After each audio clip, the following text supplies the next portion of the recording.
Hello class, welcome to Pre-Algebra Lesson 11.1, which is all about vertical and adjacent angles. By the end of this lesson, you should be able to identify vertical and adjacent angles and use what you know to find missing values. Okay, so let's start with just practicing how we name angles. So something that you maybe haven't thought about for a while is how to name an angle. So first, let's start with the point where the two sides meet. That's called the vertex. And the vertex is really important when you are naming angles. So angles typically get named using their vertex. So you can see right now, this vertex is labeled Y. So we know that a way that we can name this angle is using the letter Y. And then this symbol right here means angle. So whenever you see this symbol and then a letter or something, that means angle. Okay? So you can name it by the letter that labels the vertex, or you can also name it, sometimes there are numbers there, and that number represents that kind of like vertex area as well. So in this case, we could also call it angle 1. And then the last way that you can name angles is by using 3 letters, and the order of the 3 letters matter. You have to always have the vertex as the middle letter. So here, Y always needs to be the middle. So I have X and Z, so I could say X, Y, Z, or I could say Z, Y, X. And those are the same thing, because if I start at X and I don't lift my pencil and I go between X, Y, and Z, you can see it forms that angle that we're talking about. And if I were to go the other way and start with Z and I go Z, Y, X, you can see it still forms that same angle. So that's how you know you can name it by having the vertex in the middle. So that would be angle ZYX and XYZ. Now, they told us that we can name this angle 4 ways, so that's 4 ways, but let's talk about why the other ones don't work.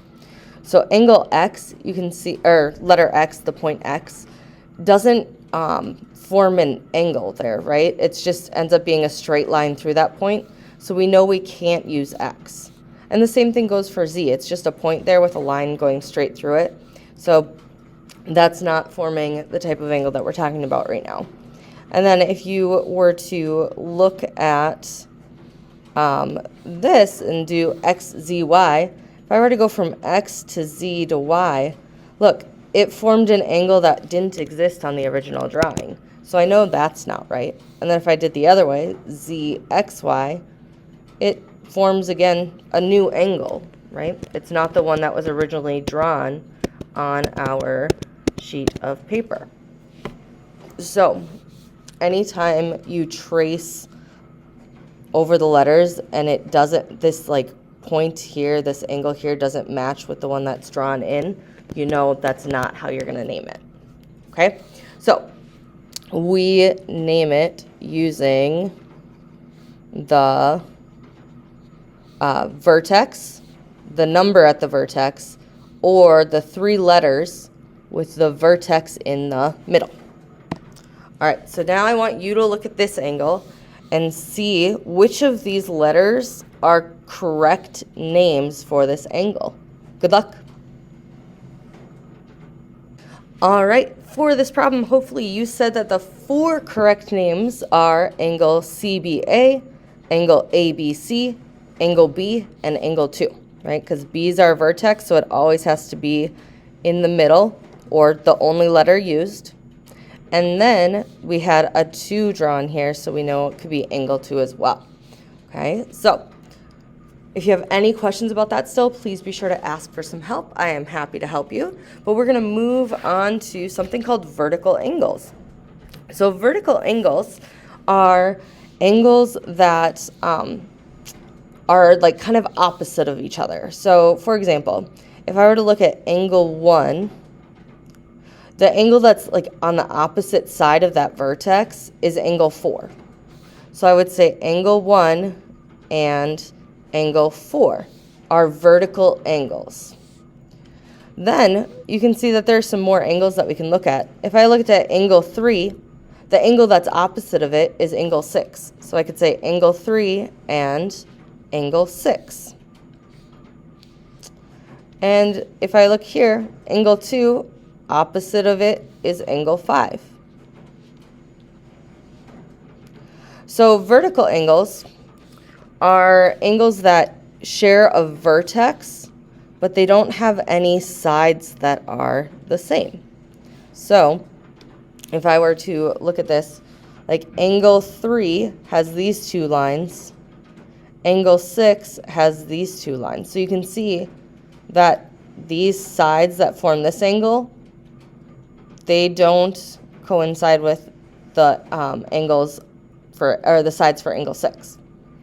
Another way to look at it is look to see how it forms an X, and it's like on opposite sides of the X. Okay, so that's how you find some vertical angles. And something really important that you should make sure you write down is that all vertical angles have equal measure. So that means if this one is 60, this one is 60. Okay, so vertical angles are always going to be equal to each other. All right, so now let's use that information to start solving equations. So you can see that if you look here, I have two vertical angles, and I just told you that those two angles are equal, right? Vertical angles are equal. So I take one of the angles, in this case 2x plus 2, and I say it equals 130. And then it's just solving equations like what we practiced last chapter. So I would say minus 2 minus 2.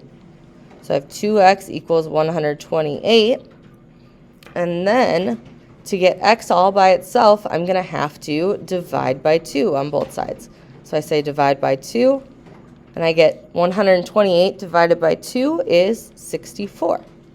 Okay, so that's how you're going to solve these types of problems. You set up an equation, and you set them equal to each other. Okay, so here's an example I want you guys to try. So it's just like the last one that I walked you through. You're going to set up an equation, and you are going to solve it. Good luck. All right, for this problem, hopefully you set up the equation 2x plus 6 equals 80, and then you subtracted 6 from both sides. So then you had 2x equals 74. Then you divided both sides by 2 to get x equals 37. If you have questions about that, please raise your hand and ask for some help. I am happy to help you. Let's move on to example 4, identifying adjacent angles. So adjacent means right next to, okay? So it means that they're going to be touching each other. So if we're naming the angles that are adjacent to angle 1, I'm going to highlight angle 1 in the picture. And then adjacent means that it shares a side. So when I highlight that angle 1, I can see I highlighted one of the sides for angle 6. So I know that angle 6 is adjacent because they share this side right here. And then I also highlighted a side of angle 2. So angle 6 and angle 2 are both adjacent to angle 1. Okay, so it means that they share a side. I want you to take a minute and look at this picture and name the angles that are adjacent to angle 5. Good luck. Okay, for this problem, hopefully you discovered that angle 5 shares a side with angle 4 and angle 6. So those are the two angles that are adjacent to angle 5. If you have questions about that, please be sure to ask for some help. I'm happy to help you. Let's move on to our last example for today. So now we're going to practice setting up and solving another equation. And this time, adjacent angles are not necessarily equal. The way that you set up these equations is you're going to look at all of the information, and sometimes that means something's written off to the side. So you can see I just circled that the measure of angle ABD equals 128. So ABD BD. So that's this entire angle equals 128. But then, how do we set up an equation? Well, we take the two angles that are adjacent to each other that make up that whole angle, and we add them together. So I'd say 5x plus 63. And then it's just like solving, like what you've been doing. Okay? So then I would say 5x plus 63 equals 128. I say minus 63 minus 63. I have 5x equals 65. And then I'm going to divide both sides by 5. So then I have x equals 65 divided by 5 is 13.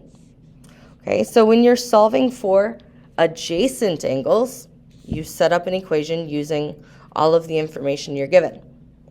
That's slightly different than vertical, where we set them equal to each other. We set the things opposite of each other equal to each other. Okay, so now I want you to use adjacent angles to find these missing values. But I'm going to give you a little hint. See how it forms a straight line? Okay, whenever you have two angles that form a straight line, that equals 180 degrees. Okay, so that means this whole angle equals 180. So go ahead, set up an equation, and solve for x. Good luck.